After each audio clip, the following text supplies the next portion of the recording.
अगर आज आपको यह भी बताऊं कि हॉर्मुज खुलने वाला है तो शायद ये खबर सुनकर आप खुश होंगे, क्योंकि पिछले कई दिनों से आप सुन रहे हैं हॉर्मुज बंद होने की वजह से तेल महंगा हो रहा है। कई देशों में तेल का संकट खड़ा हो गया, कई देशों में महंगाई बढ़ गई, वो अब खुलने वाला है, उसकी उम्मीद दिखने लगी। अब मैं ये क्यों कह रही हूं, जरा ये भी आपको बताती हूं। ये जो तस्वीर आप स्ट्रेट ऑफ हॉर्मुज की देख रहे हैं, ये एक प्रतीकात्मक तस्वीर हमने बनाई है और वहां से कुछ इसी तरह से जहाज जाते रहे, लेकिन अभी ये बंद है क्योंकि ईरान ने वहां पर एक तरह से एक लॉक लगा दिया, एक टोल टैक्स लगा दिया और ईरान की मर्जी के बिना वहां से कोई नहीं जा सकता है। ब्रिटेन ने हॉर्मुज के मुद्दे पर 35 देशों की आज बैठक बुलाई। 35 देशों हॉर्मुज खोलने के लिए कूटनीतिक विकल्पों पर चर्चा करने के लिए बैठक थी। अमेरिका, यूरोप और खाड़ी देशों के साझेदार इसमें शामिल हुए हैं। अब देखिए, अगर नाटो टूटने के कगार पर है तो बाकी देशों को भी जिम्मेदारी समझकर आना पड़ेगा आगे। तो ब्रिटेन ने यह बैठक बुलाई है कि हॉर्मुज के लिए क्या करना चाहिए, कैसे खुलवाएं, तेल महंगा हो रहा है, कैसे सब लोग मिलकर इसका एक सोल्यूशन, एक समाधान निकाल सकते हैं। अब इसमें साझेदार शामिल हुए। ये वर्चुअल बैठक थी और बैठक में भारत का भी नाम शामिल था, यानी भारत भी इस बैठक में शामिल हुआ। विदेश मंत्रालय के प्रवक्ता रणधीर जायसवाल ने इसके बारे में जानकारी दी। विदेश सचिव विक्रम मिस्री इस बैठक में शामिल हुए। विदेश मंत्रालय हॉर्मुज पर बैठक में ब्रिटेन ने भारत को न्योता दिया था, ये विदेश मंत्रालय ने कहा और उस बैठक में हम शामिल हुए। सुनिए। The UK side has invited several countries, which also includes India, for talks on the Strait of Hormuz. From our side, Foreign Secretary is attending the meeting this evening. It may have started or it will be starting shortly. अब दिलचस्प बात यह है कि जब America ने Israel के साथ मिलकर ऑपरेशन एपिक फ्यूरी शुरू किया था तो उन्होंने किसी से राय नहीं ली थी। अब जब युद्ध फंस गया है और दुनिया भर में गैस तेल के दाम बढ़ने लगे हैं तो वो इससे किनारा करते नजर आ रहा है। अमेरिका का कहना है कि उसके उद्देश्य तो पूरे हो गए, लेकिन दुनिया समझ ही नहीं पा रही कि ट्रंप का उद्देश्य था क्या। कुछ दिनों पहले तक हॉर्मुज पर अपना नियंत्रण करने का दावा करने वाले डोनाल्ड ट्रंप दुनिया के मसीहा बन रहे थे, लेकिन अब वो कह रहे हैं उनका हॉर्मुज से कोई लेना देना नहीं। ट्रंप ने सीधे सीधे कहा, अगर तेल की कमी हो रही है तो शॉर्टेज में आए देश, सुनिए जरा इसे, शॉर्टेज में आए देश अमेरिका से डील कर सकते हैं, वो अमेरिका से तेल खरीद सकते हैं। अब सोचिए, उनका ये बयान किसी बिजनेस प्लान जैसा लग रहा है जिसमें उन्होंने जंग वाली आपदा में भी अवसर ढूंढ लिया है कि आइए अमेरिका से तेल खरीद लीजिए, हॉर्मुज बंद है तो बंद है, हम क्या कर सकते हैं, आप हमसे तेल खरीदिए। जब ये युद्ध खत्म हो जाएगा तो हॉर्मुज अपने आप खुल जाएगा। वो तेल बेचना चाहेंगे क्योंकि यही उनके पुनर्निर्माण का एकमात्र सहारा है। पुनर्निर्माण के दौरान तेल निकालना फिर से शुरू हो जाएगा और गैस की कीमतें तेजी से नीचे आ जाएंगी। सच कहूं तो कीमतें थोड़ी नीचे आई हैं, लेकिन पिछले कुछ दिनों में स्थिति काफी अच्छी रही है। हमने वास्तव में मेरी उम्मीद से कहीं बेहतर प्रदर्शन किया है, लेकिन इस भयानक खतरे से निपटने के लिए हमें ईरान की छोटी सी यात्रा करनी पड़ी।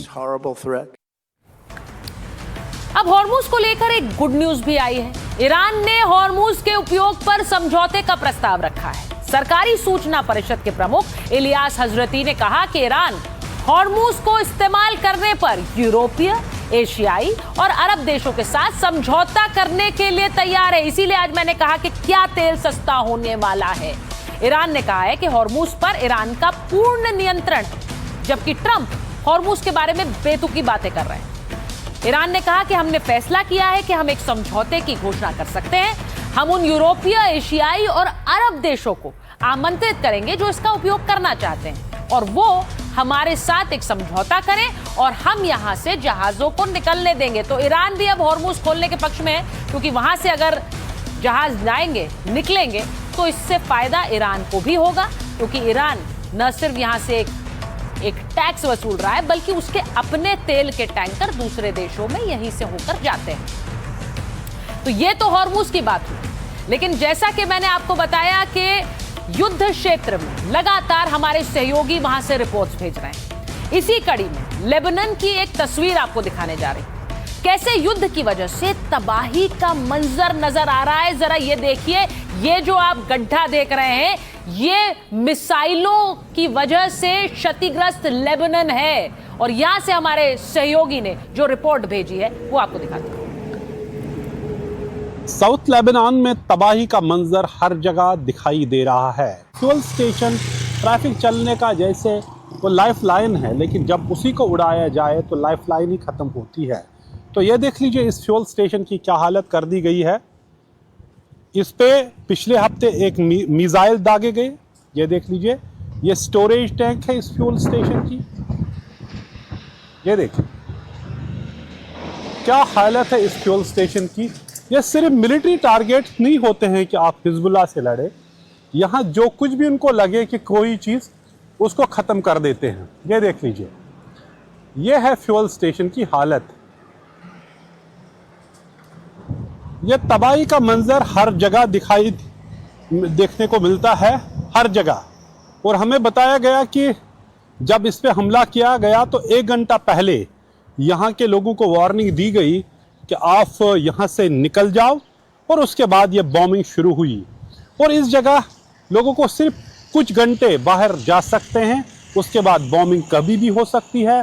एक तरफ हिजबुल्लाह यहाँ है, वो कह रही कि इनको हम कब्ज़ा नहीं करने देते हैं। दूसरी तरफ इजराइल ने साफ किया है कि वो साउथ ऑफ लितानी रिवर को कब्ज़ा करेंगे, उसको एक बफर जोन बनाएंगे, सिक्योरिटी बफर जोन, ताकि उन पे हमले न हों। लेकिन ये सिर्फ हिजबुल्लाह पे हमले नहीं हैं, जो कुछ भी यहाँ ज़िंदगी के जो आसार हैं, डेवलपमेंट के हैं, प्रोग्रेस के हैं, चाहे सड़क हो उस पर हमला है, फ्यूल स्टेशन जो आप देख रहे हैं इस पे हमला है। तो कुल मिला के एक बहुत ही दर्दनाक कहानी है लेबनान में जंग की वजह से, और जहाँ आम लोग इसका बुरी तरीके से खमियाजा उठा रहे हैं। 12 लाख से ज़्यादा लोग पहले ही अपने घरों से बेघर हो गए हैं, 1200 मारे गए हैं, जिनमें 100 बच्चे भी शामिल हैं। लेकिन ये देख लीजिए, यहाँ सिर्फ ये मिलिट्री टारगेट नहीं है, फ्यूल स्टेशन भी टारगेट है, सड़कें भी टारगेट है, और जिससे ज़िंदगी जो चलती है उस सब चीज़ को टारगेट किया जा रहा है। तो ये रिपोर्ट आपने लेबनान से देखी है। मैं आपको एक तस्वीर तेल अवीव की भी दिखाती हूँ। वहां पर भी डर है युद्ध का, क्योंकि वहां ईरान लगातार हमले कर रहा है। ऐसा नहीं है इजराइल में ये डर नहीं है, क्योंकि इजराइल में वहां जहां युद्ध है वहां पर अंडरग्राउंड पार्किंग्स में कैसे टेंट सिटी बनाई है। ये देखिए जरा, टेंट सिटी बना दी गई है, जिससे कि लोग वहां बचने के लिए इन टेंट्स में शरण ले सके। ये इजराइल की तस्वीर है, ये ईरान नहीं है। तो आप सोचिए, इजराइल के लोगों पर भी इस युद्ध का असर उसी तरह से हो रहा है। वहां पर भी टेंट सिटी बनाई गई है, ये अंडरग्राउंड पार्किंग, और यहां पर इस तरह के टेंट्स बनाए गए, और इन टेंट्स के साथ लोगों को यह हिदायत दी गई है कि वो यहां आकर जब मिसाइल हमले हों तो इधर अपने लिए आ सके। अब मैं एक तस्वीर और आपको दिखाऊंगी। तो इजराइल की यह तस्वीर है जहां पर अंडरग्राउंड टेंट सिटीज बनी हुई हैं। और आपको यह भी बताऊं कि ईरान ने जिस तरह से हमले किए हैं इजराइल में कल बीती रात जब हमला किया गया तो वहां पर राजधानी की मुख्य पाइपलाइन, पानी की पाइपलाइन फट गई, जिसकी वजह से उधर हड़कंप मच गया। लोगों के घरों में पानी नहीं पहुंच रहा है, और ये